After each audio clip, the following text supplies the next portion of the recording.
Salut tout le monde. Aujourd'hui, on va se retrouver pour une nouvelle vidéo. On va parler de plusieurs choses, mais principalement, on va parler de l'importance des visions, l'importance de pouvoir voir, de pouvoir comprendre ce qui se passe. Parce que c'est comme si on marchait dans la rue physiquement et on était aveugle. Sauf que là, c'est un parallèle, mais c'est comme si tu marchais dans le monde spirituel et tu pouvais pas voir, tu pouvais pas comprendre ce qui se passait. Et c'est important d'avoir les yeux ouverts, de pouvoir comprendre ce qui se passe pour pouvoir vraiment prier de manière précise, même de pouvoir avoir des directions, de pouvoir, au final, de pouvoir marcher par l'esprit beaucoup plus facilement. Donc je vais aborder 3 points aujourd'hui. Premier point, on va parler de l'importance des visions, comme je vous l'ai dit. Deuxième point, comment avoir des visions. Troisième point, l'importance de la vérification de ce qu'on reçoit. Donc déjà, pour l'importance des visions, déjà j'aimerais ouvrir la Bible et aller à Luc chapitre 11, verset 34. Ton œil est la lampe de ton corps. Lorsque ton œil est en bon état, tout ton corps est éclairé. Mais lorsque ton œil est en mauvais état, ton corps aussi est dans les ténèbres. Ensuite, on peut continuer. Veille donc à ce que la lumière qui est en toi ne soit pas ténèbres. Si donc ton corps est tout entier est éclairé, sans aucune partie dans les ténèbres, il sera entièrement éclairé, comme lorsque la lampe t'éclaire de sa lueur. C'est pour dire que dans ce verset, Jésus il parle de la lampe du corps. Il parle de la lampe du corps et il dit que c'est la lampe. La lampe du corps, il dit que c'est la lampe, les yeux du coup. C'est pour dire que les yeux, c'est un des trucs les plus importants. En fait, comment tu peux prendre soin de ton corps, enfin de ton cœur plutôt, par exemple, si tu sais même pas ce qu'il y a dedans. Si tu as les yeux ouverts, tu peux voir exactement ce qu'il y a dans ton cœur. Tu peux voir, dans mon cœur, il y a tel truc, il y a tel péché, il y a tel péché, il y a tel péché. Et donc du coup, tu peux déclarer, tu peux dire que tout ce qui est en rapport avec tel péché, tel péché, tel péché, ça doit partir maintenant au nom de Jésus, par exemple. Par exemple, des yeux en bon état, tu peux aussi voir ce qui se passe, des trucs que tu sais pas, que le Saint-Esprit te révèle. Et après, tu te rends compte que tu dois prier par rapport à telle chose, telle chose. Ça, c'est pour la défense, on va dire. Quand tu dois te défendre. C'est pour ça que les yeux, c'est la lampe du corps. Parce que quand tu vois les attaques, la partie, elle est à moitié. Elle est à 80%, c'est gagné déjà, si t'arrives à voir ce qui t'arrive.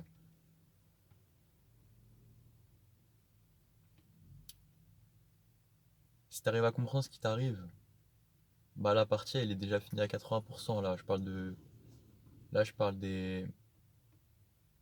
Là, je parle des combats spirituels, par exemple. Il y en a, ils se retrouvent sur le champ de bataille, ils savent même pas qu'ils sont sur le champ de bataille. Et c'est important de pouvoir voir et pouvoir comprendre ce qui se passe. Là, je vous reprends l'exemple de l'aveugle. Vous voyez un aveugle dans la rue physiquement, c'est difficile pour lui de se guider, il doit connaître les chemins. Des fois, il a un chien avec lui. C'est difficile. C'est vraiment pas facile du tout. Et si on n'arrive pas à voir dans le monde spirituel, c'est la même chose. C'est difficile de naviguer, c'est difficile d'être précis, c'est difficile de faire les choses correctement, c'est difficile vraiment de pouvoir avoir un gros impact, de pouvoir prier efficacement. Donc du coup, là, c'est l'importance des visions. C'est pouvoir comprendre ce qui se passe, de pouvoir prier, de pouvoir avoir des directions comme je vous ai dit. Donc là, on a parlé de l'importance des visions. Là, je vous ai donné plusieurs exemples pour que vous puissiez comprendre. Même si vous ne comprenez pas tout déjà, vous pouvez comprendre, on va dire que vous pouvez comprendre à quel point c'est important, même si vous ne comprenez pas tout ce que je vous ai dit. On pourra aborder les points là que je vous ai cités plus tard, je pense, en fonction de, en fonction de la volonté de Dieu. Euh, donc là, on va parler de comment avoir des visions. Comment avoir des visions? Déjà, je vais vous parler de mon expérience personnelle. Mais avant ça, je vais quand même vous parler d'un verset. Je vais quand même vous parler de la parabole des talents. Matthieu chapitre 24, de versets 14 à 30.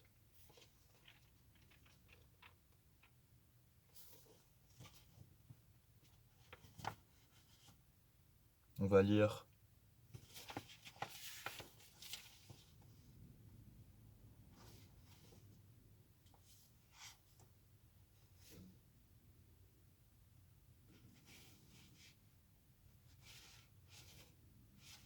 Hum,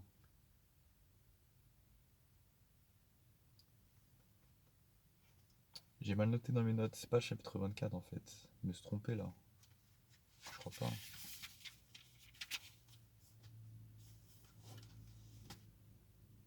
Si, c'est ça.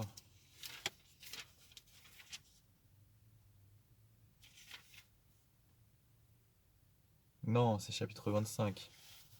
Matthieu chapitre 25, versets 14 à 30. Ce serait en effet, en- Ce serait en effet pareil au cas d'un homme qui, partant pour un voyage, appela ses serviteurs et leur remit ses biens. Il donna 5 sacs d'argent à l'un, 2 à l'autre et un au troisième, à chacun selon sa capacité. Puis il partit aussitôt. Celui qui avait reçu les 5 sacs d'argent s'en alla travailler avec eux et gagna 5 autres sacs d'argent. De même, celui qui avait reçu les 2 sacs d'argent en gagna 2 autres. Celui qui n'en avait reçu qu'un alla creuser un trou dans la terre et cacha l'argent de son maître. Longtemps après, le maître et ses serviteurs revinrent et, et leur fit rendre des comptes. Celui qui avait reçu les 5 sacs d'argent s'approcha, en apporta 5 autres et dit: Seigneur, tu m'as remis 5 sacs d'argent, en voici 5 autres que j'ai gagnés. Son maître lui dit: C'est bien, bon et fidèle serviteur. Tu as été fidèle en peu de choses, je te confierai beaucoup. Viens partager la joie de ton maître. Celui qui avait reçu les 2 sacs d'argent s'approcha aussi et dit: Seigneur, tu m'as remis 2 sacs d'argent, en voici 2 autres que j'ai gagnés. Son maître lui dit: C'est bien, bon et fidèle serviteur. Tu as été fidèle en peu de choses, je te confierai beaucoup. Viens partager la joie de ton maître. Celui qui avait reçu qu'1 sac d'argent s'approcha ensuite et dit: Seigneur, je savais que tu es un homme dur. Tu moissonnes où tu n'as pas semé, et tu récoltes où tu n'as pas planté. J'ai eu peur et je suis allé cacher ton sac d'argent dans la terre. Le voici, prends ce qui est à toi. Son maître lui répondit: Serviteur mauvais et paresseux, tu savais que je moissonne où je n'ai pas semé, et que je récolte où je n'ai pas planté. Il te fallait donc remettre mon argent au banquier, et à mon retour, j'aurais retiré ce qui est à moi avec un intérêt. Prenez-lui donc le sac d'argent et donnez-le à celui qui a les 10 sacs d'argent. En effet, on donnera à celui qui a, et il sera dans l'abondance, mais à celui qui n'a pas, on enlèvera même ce qu'il a. Quant au serviteur inutile, jetez-le dans les ténèbres extérieures. C'est là qu'il y aura des pleurs et des grincements de dents. C'est pour dire que dans cette parabole, bah, ce- en fait, ça montre qu'il faut faire travailler ce qu'on a. On a chacun reçu quelque chose de différent, et il faut chacun qu'on comprenne ce qu'on a reçu et qu'on fasse travailler ce qu'on a reçu. Parce que si tu fais pas travailler ce que tu as reçu, bah tu vas pas recevoir des nouvelles choses. Mais si tu fais travailler, bah tu vas recevoir des nouvelles choses. Et donc là, on parlait de comment avoir des visions, bah au fur et à mesure que tu fais travailler ce que tu as reçu, bah tu vas recevoir plus et au bout d'un moment, tu vas commencer à recevoir des visions. Mais je veux quand même vous parler aussi de mon point de vue, de mon expérience. Là, je vous ai cité la Bible avec la parabole des talents. Pour information, j'ai la Bible de Louis II 21, au cas où, par rapport à la traduction. En tout cas, moi, de mon expérience, ce que je vous conseille pour avoir des visions, c'est premièrement, repentez-vous. Repentez-vous de de tout le mal que vous avez fait. Repentez-vous de chaque petit truc que vous avez fait de mal. Vraiment, repentez-vous parce que je pense que c'est important. Je pense que c'est important d'être en bon terme avec Dieu, avec le Saint-Esprit, avec le Père, le Fils et le Saint-Esprit pour recevoir des visions. Je pense que c'est important. Ça, c'est mon expérience, ça, c'est mon ressenti, ça, c'est vraiment mon témoignage, entre guillemets. Je pense que c'est important d'être en bon terme avec tout ça pour recevoir des visions. Ensuite, deuxième petit point que je vous conseille, cherchez la présence de Dieu tous les jours, tous les jours, tous les jours, tous les jours. Et au bout d'un moment, bah, vous allez voir que vous allez commencer à recevoir des choses. Et le troisième point, ça c'est pour revenir à la parabole des talents, soyez obéissants. Soyez obéissants, comprenez qui vous êtes, comprenez ce que vous devez faire et faites. Il y a des gens, ils sont évangélistes, le Saint-Esprit il leur demande d'aller sur le terrain évangéliser, ils veulent pas, et ils y vont pas. Et donc ces gens-là, si déjà ils n'ont pas de vision et qu'ils demandent des visions, ils ne vont pas recevoir. Déjà ils ont reçu un peu et ils n'ont pas réussi à faire travailler. Là, on peut faire la même chose pour tous les ministères. Tu prends un enseignant qui n'a pas de vision, le Saint-Esprit lui demande d'enseigner, la personne elle veut pas y aller, elle va pas. Bah moi enfin là je parle de mon expérience. Je pense pas qu'elle va recevoir plus parce que le peu qu'elle a reçu, elle a même pas fait travailler. On peut faire ça pour tous les ministères, mais là je vous ai donné deux exemples.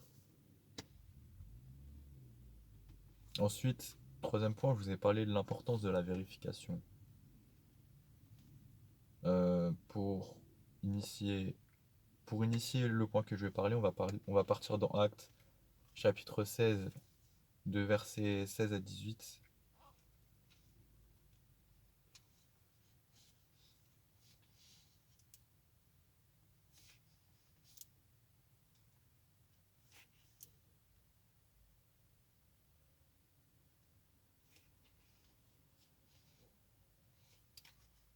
Ouais. Je vais vous lire.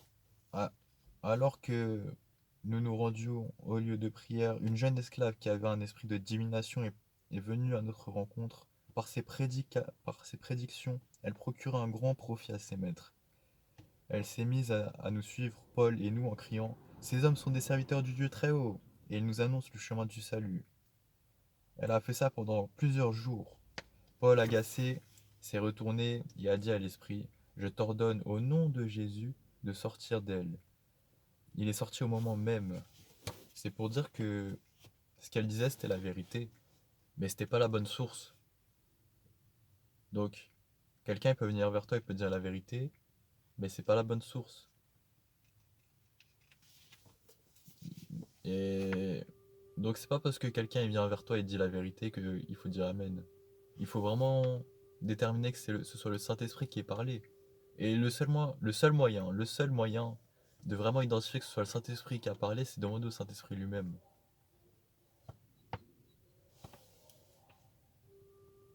Est-ce que vous avez compris ou pas? Parce que l'esprit d'indignation, là, ce qu'il peut te dire, ça peut être en rapport avec la Bible. Tu peux valider avec la Bible, mais au final, tu demandes au Saint-Esprit, le Saint-Esprit, tu te rends compte que le Saint-Esprit, en fait, il n'a pas parlé. Et donc là, quand tu demandes au Saint-Esprit, tu vois clairement qu'il y a un esprit d'indignation. Et donc, c'est pour ça que c'est important de vérifier, parce que sinon tu vas te faire égarer. Là, je peux aussi parler de mon expérience personnelle. Déjà, un vrai prophète, il peut avoir un esprit en lui, sans qu'il sache. Il faut faire la différence entre les vrais prophètes qui donnent des fausses prophéties parce qu'ils ont besoin d'une délivrance, et les faux prophètes, les vrais faux prophètes qui savent qu'avec leurs prophéties, ils égarent les personnes. Là, c'est juste un point rapide, c'est que bah, ils vont pas être traités de la même manière après. Là, c'est pour vous dire qu'il y a il y a des vrais prophètes qui sont influencés par des mauvais esprits, ça c'est vrai. Par exemple, là c'est un point rapide, hein, je veux pas partir sur ça aujourd'hui. Moi par exemple, je peux me coucher là, je peux dormir, je peux faire un rêve où j'ai mangé un truc, et le lendemain matin je me réveille avec un esprit. Mais on va pas parler de ça aujourd'hui, c'est juste pour vous dire que il faut rester vigilant par rapport à ça. On parlera euh, peut-être une autre fois. C'est pour vous dire que il faut apprendre avec le Saint-Esprit à discerner la source du message. Ça, c'est important. Parce qu'il y a des personnes, tu leur donnes un message et ils n'arrivent pas à identifier la source. Et au final, bah, comment ils peuvent dire Amen s'ils ne savent même pas c'est qui a parlé? C'est impossible. Toi, si tu reçois des visions que tu peux pas identifier la source, bah, c'est, en tout cas, ma manière de procéder, c'est que je peux pas, je peux pas, en tout cas, par exemple, si je reçois un message pour quelqu'un et que je peux pas valider avec le Saint-Esprit, bah, je donne pas le message en fait. pour moi, c'est vraiment important de pouvoir vérifier. Là, je peux vous donner un exemple. Je connais quelqu'un, je l'ai vu, il a prophétisé pour les personnes. Hmm, Sur le moment, tout allait bien, mais j'ai quand même demandé au Saint-Esprit quand je suis rentré chez moi. Cette personne-là, sur, sur tout ce qu'elle a dit depuis le début, il y a combien de choses qui sont vraies, il y a combien de choses qui sont fausses. Au final, bah, il y avait 60% qui étaient vrais et 40% qui étaient faux. C'est pour vous dire que c'est important de pouvoir vérifier, pour ceux qui envoient et pour ceux qui reçoivent. Et je pense que bientôt on va aborder le sujet de comment vérifier avec le Saint-Esprit parce que c'est un sujet compliqué. Alors, en fait, c'est un sujet simple, mais il faut être dans les bonnes dispositions pour pouvoir le faire. Mais en tout cas, là, je vous ai déjà cité le point et vous savez que vous devez vérifier tout ce que vous recevez. Et c'est important. Et là, je parle pas de vérifier avec la Bible, hein, parce que le diable, il connaît la Bible aussi. Et il connaît tous les versets. Il peut vous sortir des prophéties en rapport avec la Bible. Et si vous vérifiez avec la Bible, bah, vous allez vous faire égarer. Mais par contre, si la prophétie elle contredit la Bible, bah déjà, ce sera pas bon. Mais si le Saint-Esprit valide, et que c'est vraiment le Saint-Esprit qui a validé, bah c'est sûr que ça vient du Saint-Esprit. Mais pour ça, il faut être sûr. Et là, c'est un gros travail dans la prière, en fait. Et c'est pour ça que c'est important d'être dans la présence de Dieu. Parce que dans la présence de Dieu, tu peux valider. Voilà, c'était pour vous parler de tout ça aujourd'hui. J'avoue, c'est des sujets à la fois importants, à la fois pas faciles, parce que c'est des sujets très spirituels et il faut être dans la prière pour comprendre. Mais en tout cas, quelques points rapides pour valider, pour pouvoir valider, c'est que déjà, vous devez avoir aucun autre esprit en plus que le Saint-Esprit, vous devez être juste avec le Saint-Esprit déjà. Sinon, c'est pas possible de valider. En fait, s'il y a autre chose que le Saint-Esprit, vous allez sentir la confusion. Et quand il y a la confusion, bah, vous avez besoin de délivrance directement. Je vais essayer de vous faire un résumé rapide de comment valider quand même.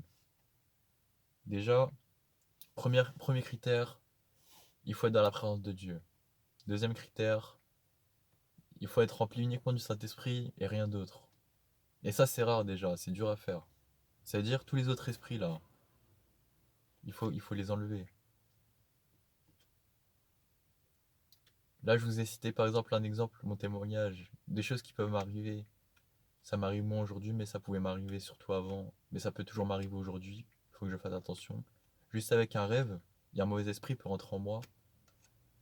Et je peux commencer à dire des choses qui sont pas de Dieu. Et c'est pour ça que je dois vérifier tout ce que je dis. Donc du coup, comment valider? Je vous ai dit, présence de Dieu en premier. Ensuite, uniquement le Saint-Esprit. Troisième point, il faut que le Saint-Esprit, bah, il puisse vous parler d'une quelconque façon et que vous soyez sûr que ce soit le Saint-Esprit. Mais j'ai l'impression que ça, ce point-là, il est vraiment personnel et les signaux que le Saint-Esprit envoie vers les personnes, bah, ça dépend de chaque personne. J'avoue, sur ça, j'aimerais bien avoir des témoignages des personnes. Mais en tout cas, pour parler de la confusion, je vous ai cité rapidement la confusion. Par exemple, imaginez, je pose une question. Est-ce qu'aujourd'hui nous sommes lundi, par exemple? Bah, la réponse est soit oui, soit non. Imaginez, je pose la question et je demande est-ce que vraiment aujourd'hui on est lundi? Je reçois un oui. Et imaginez, je pose la question est-ce qu'aujourd'hui on n'est pas lundi? Et je reçois un oui. Comment? Dès qu'il- En fait, là par exemple, c'est important ce que je dis, c'est que tu peux pas avoir un oui dans les deux réponses parce que les questions elles se contredisent. Ça veut dire que dans, ça veut dire dans ce cas-là, en moi, il y a une contradiction. Ça veut dire il y a des forces qui s'opposent. Ça veut dire il y a un problème. Il y a le Saint-Esprit qui me demande d'aller quelque part, et il y a une force qui s'oppose pour me dire d'aller autre part. Et ça, c'est important de le comprendre. Si vous voulez vraiment valider un message, il faut faire sortir la confusion, il faut qu'il n'y ait pas de confusion. Il faut qu'il y ait uniquement le Saint-Esprit. Et quand il y a uniquement le Saint-Esprit, bah, tu peux avoir des grosses convictions que le Saint-Esprit valide ou il valide pas ce que tu essayes d'éprouver. Donc, voilà, ça c'était le message principal. Et j'aimerais bien prier avant de clôturer la vidéo. Ouais. Père, je prie pour que chaque personne qui regarde cette vidéo, chaque personne puisse entendre ta voix, voir ce que tu veux leur montrer, pour qu'ils puissent vraiment voir des visions, même voir des songes, pour qu'ils puissent entendre ta voix, pour qu'ils puissent être guidés, qu'ils puissent vraiment discerner les différentes voix, qu'ils puissent faire attention, qu'ils puissent être vigilants à toutes les ruses de l'ennemi, pour qu'ils puissent vraiment rester sur tes sentiers. Père, je prie pour qu'à travers ces visions, ils puissent prendre soin de leur corps tout entier. Tu as dit dans ta parole que les yeux, c'est la lampe du corps. Donc je prie pour que vraiment leurs yeux s'ouvrent et que leurs yeux deviennent la lampe du corps, vraiment. Je prie pour que vraiment, à travers leurs yeux, ils puissent vraiment voir avec beaucoup de discernement. Je prie pour que vraiment, ils puissent éprouver ce qu'ils voient, pour qu'ils puissent être sûrs, pour qu'ils puissent parler. Père, je prie pour que chaque esprit mauvais qui n'a rien à voir avec Dieu, chaque esprit impur s'en aille maintenant au nom de Jésus. Père, je prie pour que aucun esprit n'égare les personnes qui regardent cette vidéo. Je prie pour que uniquement le Saint-Esprit puisse parler aux personnes. Père, merci beaucoup. Amen. Voilà, c'était tout pour aujourd'hui. Un sujet important. Si vous n'avez pas tout compris, n'hésitez pas à poser vos questions dans les commentaires et même si vous pouvez à revoir la vidéo plusieurs fois. Je pense que ça peut vous aider. Et on se dit à une prochaine avec Dieu.